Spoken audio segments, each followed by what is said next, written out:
In the entire history of the United States, only one president has ever been impeached twice. So today, we're going to break down how and why that happened, digging into the two separate impeachments of Donald J. Trump. To really put this into perspective, think about this. In over 230 years of American history, only 3 presidents have ever faced the constitutional rebuke of impeachment. Just 3. It's one of the rarest and most serious events in all of American politics. And that is what makes this chapter of history so absolutely unprecedented. It really makes you stop and ask, how on earth did we get here? Well, the story of the first impeachment, it didn't start in Washington, D.C. It actually started thousands of miles away, and it was centered on the nation of Ukraine. It turns out a single phone call would kick off a massive constitutional crisis. So what was the first impeachment all about? At its very core, the accusation was pretty simple, that he used the immense power of his office not for the country's benefit, but for his own personal gain. The House of Representatives eventually formalized their case with 2 specific charges, or what are called articles of impeachment. So let's break down exactly what they accused him of. Okay, so the first charge was abuse of power. This whole thing centered on a July 25th phone call where President Trump allegedly pressured Ukraine's leader to investigate a political rival, Joe Biden. The accusation was that he used nearly $400 million in military aid, money approved by Congress, by the way, as leverage. Critics basically argued he was using taxpayer money and U.S. foreign policy to get a personal political favor. Now, the second charge, obstruction of Congress, was all about the investigation itself. The House argued that the White House completely stonewalled their constitutional duty to provide oversight. They called it an unprecedented and categorical defiance, blocking key documents and preventing witnesses from testifying. So, with the charges on the table, the political battle really began. And the response from the White House wasn't some traditional legal defense. Oh no, it was a full-scale public relations war, and it was all designed to frame the entire process as illegitimate from the start. The main strategy was pretty clear. Attack the accusers.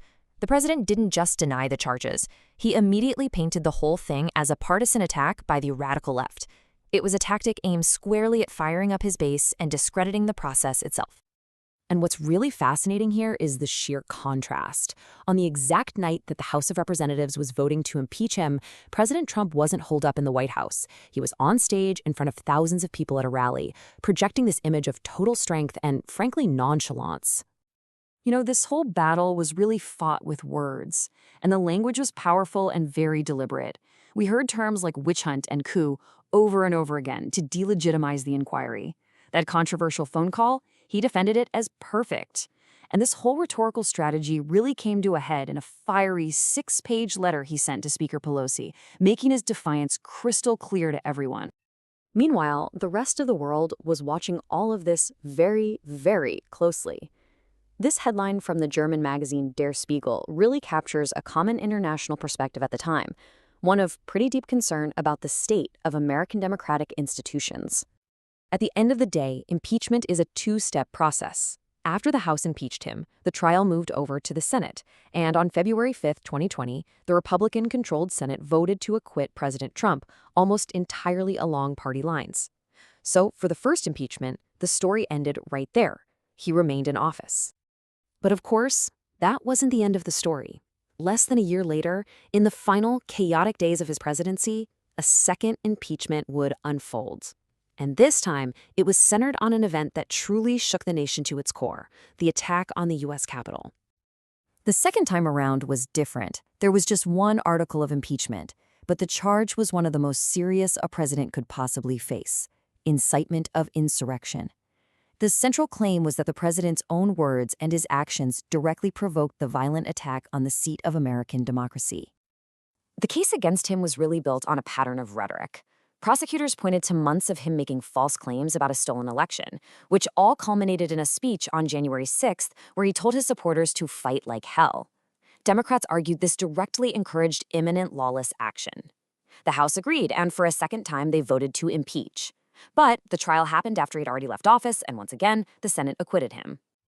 So, the political debates, the legal arguments, that's one part of the story.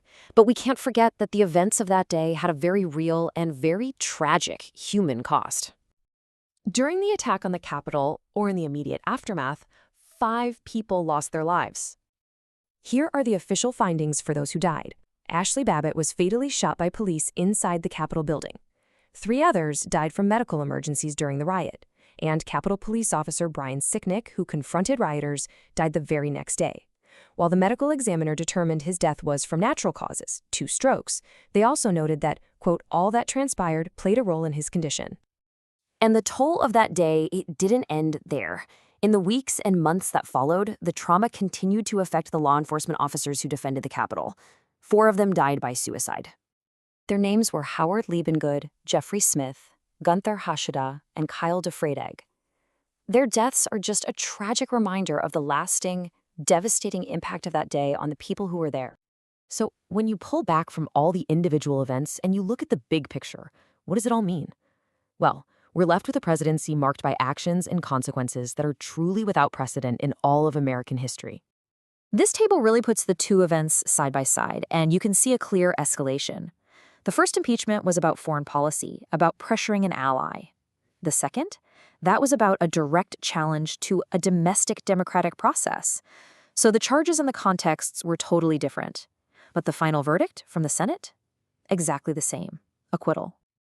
And all of this unprecedented history leaves us with a really profound question. When a president is impeached not once, but twice, and then acquitted both times, what does that say about the power of impeachment itself? What is the lasting legacy for the presidency, for our political divisions, and for the future of American democracy? That's really the question this historic chapter leaves for all of us to think about.